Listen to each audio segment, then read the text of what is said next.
guys, I'm here with baby Mia. She is my Ella Sculpt by Jennie Lee. And I wanted to talk about, I've chatted about this topic before, but talk about, do people graduate, quote unquote, from reborns to silicones? And I want to do this while I change her out of this really cute panda outfit, which suits her so well.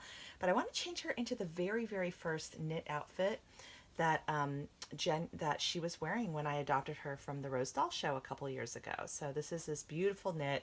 No idea who makes it. It's a Spanish knit of some sort.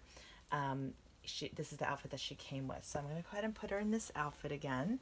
And I wanted to talk about that. And I guess I would just say, it kind of depends on the collector, first of all, because there are some, it depends on also why you collect. You could be like me and you just love dolls of all types.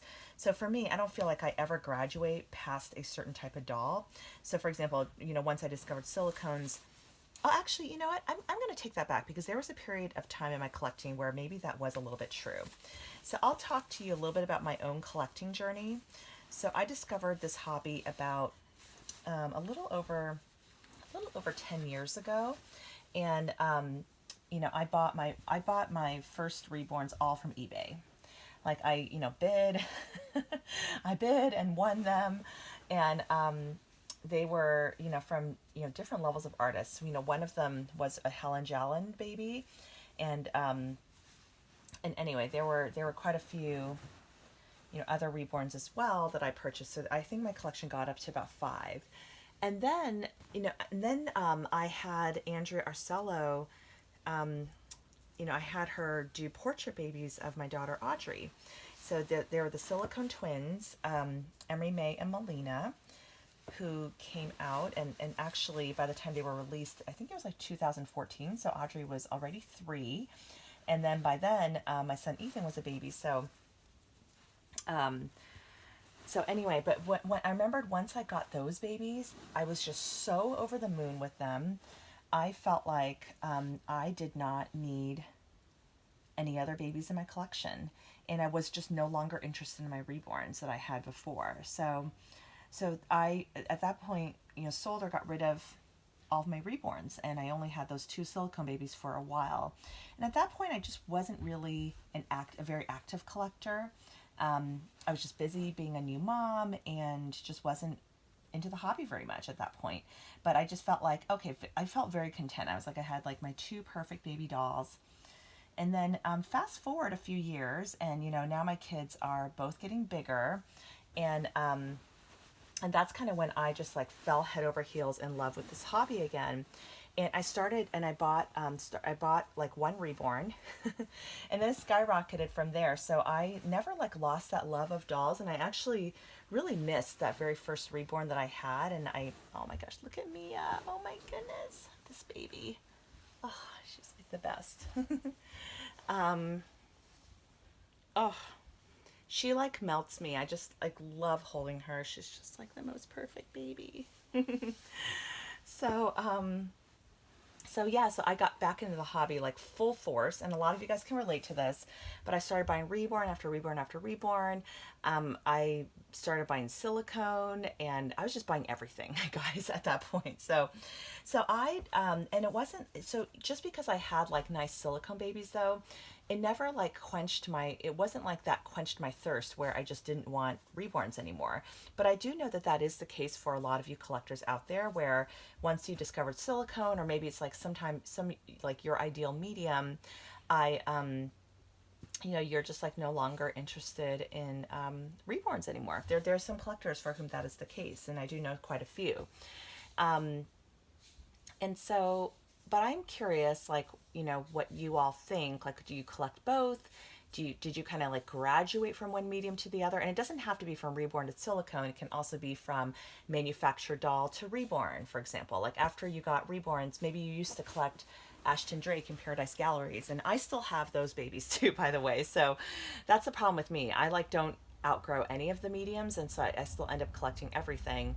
But yeah, maybe it's Ashton Drake or Paradise Galleries, and are no longer into those dolls now that you have some of the more realistic dolls in your collection.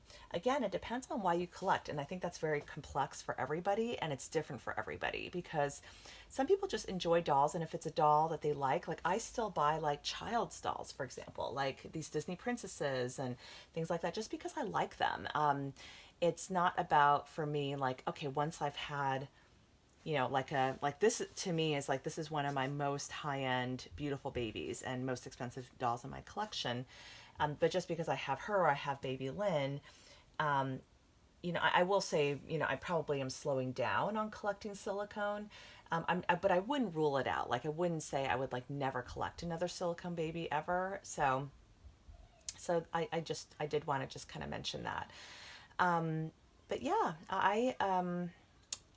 yeah, I'm just kind of curious what you guys think about the topic. And I also just wanted to mention, I do have a friend who does not collect silicone, has tried it, and it's not for her. The medium is just not for her. And I know several of you guys are like that. So you guys just stick to the nicer reborns. And I think a collector like that who, no, like, they're not spending thousands of dollars on a silicone, they can choose to spend thousands of dollars on like the top of the line reborns, so, and I think that, totally justified in doing that, especially given that from a dolly budget perspective, they're not buying silicone. If reborns are their preferred medium, then great. And so not everybody prefers silicone over reborn. I do want to make that very clear. So, but yeah, I'm curious what you guys think, and how do you collect? Do you collect everything? Did you graduate from one medium to the next?